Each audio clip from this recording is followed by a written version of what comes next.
Someone just asked me about my name, my handle on here, and I realized it's been about 2 years since I explained any of that. And it might be good information for people to know more about me and what it is I do. Most people on here know me as Nan. That's what I go by. But my username across all platforms is Evolution Incubator.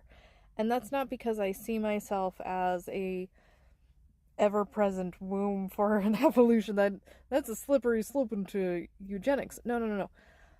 Since 2011, I've been working on building a sustainable community that can be a soft, warm place for people to heal, grow, and we move on to what is next as a human species.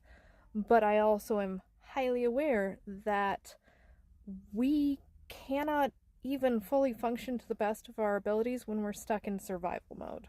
When you're trying to survive day to day, you don't know where your next meal is coming from or if you'll have a roof over your head tonight or next week or next month.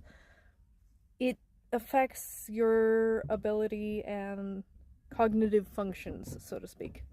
As you can see, I have issues with survival. As I'm saying this, my cat Brain is literally crawling on top of my roof. Wait, I was wrong. It's not Brain, it's Dib. Hi, Dib. Case in point.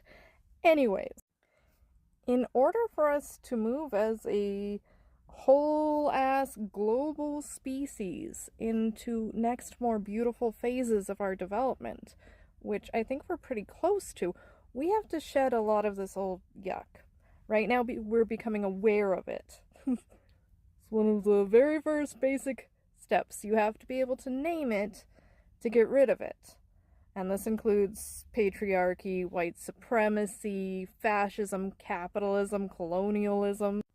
It's a whole lot easier to deconstruct those things and do work on yourself when your basic needs are met. And right now, people's basic needs aren't going met. In fact, more and more are going without and running themselves into the pavement, being told by these terrible systems that being a person who grinds, who has multiple side jobs, who works 60 hours a week is a good thing. Really, they just want you to grind yourself into oblivion because they're doing their own thing and you're just meat for the grinder. The ways we exit that system don't have to be bloody. In fact, the more time, energy, attention, and life we give to growing food and connecting with our community and